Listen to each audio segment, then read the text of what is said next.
Assalamualaikum warahmatullahi wabarakatuh. Halo, perkenalkan nama saya Bati Kurnia Awandasari dengan NIM 202107100004. Nama saya Isra Raisa, nomor NIM saya 202107100005. Ivan Petrovich Pavlov adalah seorang behavioristik terkenal dengan teori pengkondisian asosiatif stimulus respon, dan hal ini yang dikenang darinya hingga kini. Ia tidak pernah memiliki hambatan serius dalam sepanjang karirnya meskipun terjadi kekacauan dalam revolusi Rusia. Pavlov lahir di kota kecil di Rusia Tengah, anak seorang pendeta ortodoks perdesaan.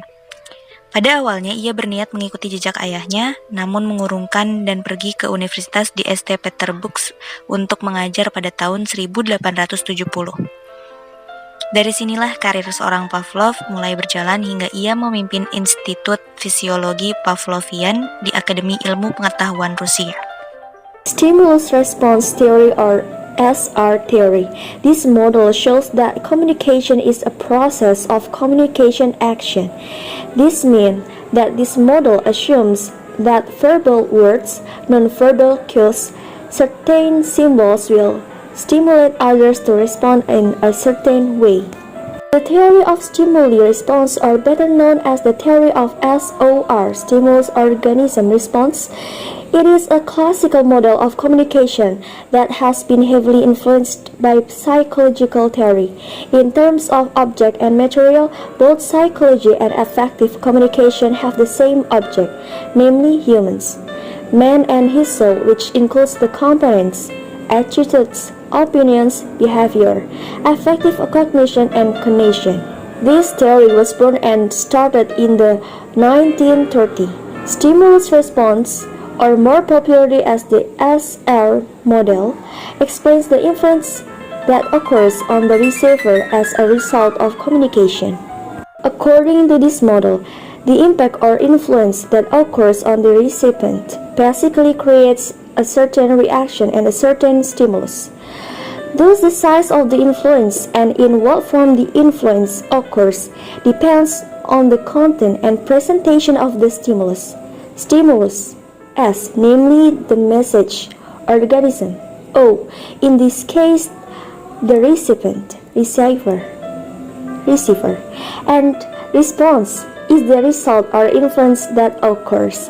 According to De Fleur, an audience acceptance of various stimuli delivered through mass media differs from one person to another because everyone has their own personality characteristics. This means that the influence that occurs is not solely caused by the presence of a stimulus, but is also determined by personality factors.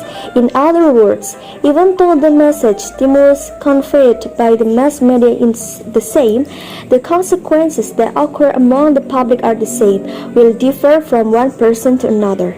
For example, person A and person B both watch television that shows comedy programs. Person A was amused and laughed out loud because he felt funny. Meanwhile, B remained silent because the jokes presented to him did not cause of sense of humor. Aristotle was born around 384 BC in the ancient Greek kingdom of Macedonia, where his father was the royal doctor. He grew up to be arguably the most influential philosopher ever, with modest nicknames like the Master and simply the Philosopher. His first big job was tutoring Alexander the Great, who soon after went out and conquered the known world. Aristotle then headed off to Athens, worked with Plato for a bit, then branched out on his own. He founded a little school called the Lyceum. French secondary schools, the lycées, are named in honor of this venture. He liked to walk about while teaching and discussing ideas. His followers were nicknamed Peripatetics, the wanderers. His many books are actually lecture notes. Aristotle was was fascinated by how many things actually work. How does a chick grow in an egg? How do squid reproduce? Why does a plant grow well in one place and hardly at all in another? And most importantly, what makes a human life and a whole society go well? For Aristotle, philosophy was about practical wisdom. Pada dasarnya, manusia merupakan makhluk monodualistis yang artinya bahwa manusia bukan hanya sebagai makhluk individu, melainkan juga sebagai makhluk sosial. Makhluk sosial merupakan zoom politikon yang berarti manusia dikodratkan untuk hidup bermasyarakat dan berinteraksi satu sama lain. Aristoteles. Macam-macam komunikasi menurut Aristoteles. Ilmu retorika. Ilmu retorika awalnya dikembangkan di Yunani yang bersinggungan dengan ilmu seni berbicara. Pengertian retorika sendiri merupakan sebuah teknik bujuk rayu secara persuasi melalui karakter dan emosional seorang komunikator. Mulanya, Aristoteles merumuskan tentang retorika melalui dialog yang berjudul Cerulos atau yang ditulis oleh Plato dalam buku Gorgias. Secara umum, retorika merupakan seni manipulasi yang mengharapkan timbal balik. Dalam bukunya, Aristoteles mengkaji ilmu komunikasi yang dirumuskan dalam komunikasi verbal.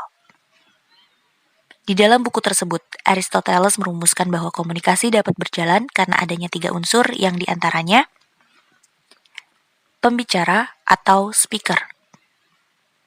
Pembicara ini, seperti yang dikatakan pada artikel sebelumnya, adalah sebagai komunikator atau penyampai pesan. Pada umumnya, komunikator atau pembicara ini bertindak dengan sifat yang minoritas alias lebih sedikit daripada penerima pesan. Selanjutnya, pesan atau message. Pesan di sini merupakan suatu informasi yang akan disampaikan dari pembicara atau komunikator kepada komunikan atau penerima pesan. Pesan di sini berisi informasi yang hendak disampaikan dan berfungsi juga berharap untuk mendapatkan timbal balik dari komunikan. Pendengar atau listener. Pendengar di sini merupakan lawan bicara dari pembicara atau biasa disebut sebagai komunikan, yang mana fungsinya sebagai penerima pesan atau informasi dengan sifat sebagai mayoritas atau lebih banyak daripada pembicara. Dari ketiga aspek tersebut, maka Aristoteles memiliki diagram model komunikasi yang disebut sebagai diagram model komunikasi Aristoteles. Segitiga retorika.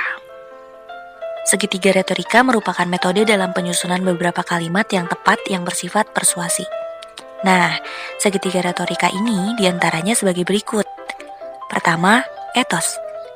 Etos merupakan salah satu komponen dalam suatu opini yang bertujuan untuk menegakkan suatu kepercayaan pada pendengar terhadap kemampuan si pembicara. Ada 3 kategori etos yang diantaranya adalah sebagai berikut.